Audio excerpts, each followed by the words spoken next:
Democratic presidential hopeful Hillary Clinton, though she hasn't announced, we can believe she's going to run.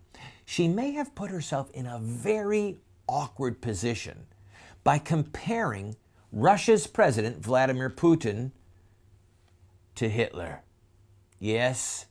You know, I have to say that as somebody who has frequently referred to Adolf Hitler and used the Nazis as an illustration of how the baby killers in America are murdering the innocent and the American Holocaust, I respect someone who throws out Hitler just willy-nilly. The problem is that if she wants to be president, it's not a good footing to get off on to compare Putin to Hitler. Now, why would she even do that? Again, a little bit of history. In 1938, the Germans participated in the assassination of the Austrian leader and then held what is known historically as the Anschluss. It was a plebiscite, it was a referendum, it was a vote in which the people of Austria could decide if they wanted reunification with Germany, because most of the people in Austria at that time were of German descent. And of course, for those of you who know the history, 98, 99% of the people who showed up for the vote said that they, yes, wanted to be a part of Germany. And hence, this referendum with Crimea saying that it wants to be reunited with Russia. Hillary is making a kind of fast and loose comparison between Russian president, who was elected, by the way, Vladimir Putin, with Hitler.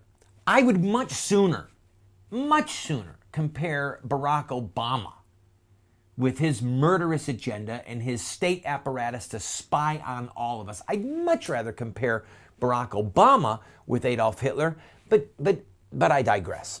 All right, non-intervention. You're going to hear that word in the press thrown around once in a while. What does it mean? All right, this is really critical.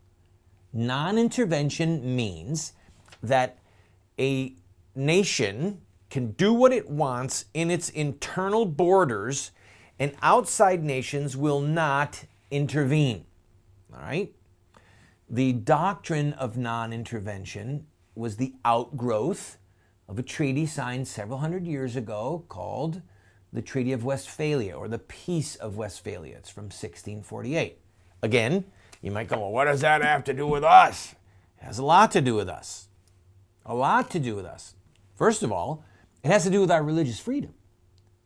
The Treaty of Westphalia, the Peace of Westphalia, was because the nations, the Spaniards especially, and the Dutch, and there were other nations, kept intervening internally. They would send in armies over what religion the nations of Europe had. And so religious freedom, as we understand it today, that the people of a nation can practice their religion as they want, and it could be Catholic, Protestant, Orthodox, Jewish, whatever, that comes from the Peace of Westphalia from 1648. So it bears on us. But what happened is that what was originally meant to start the 30 Years' War, which was predominantly religious wars, it ended up becoming that any nation can do whatever it wants inside of its borders and nobody's going to intervene. Fast forward to the 1930s, when Germany, the Nazis, when they were butchering the Jews and the Gypsies and various Christians and trade unionists and communists.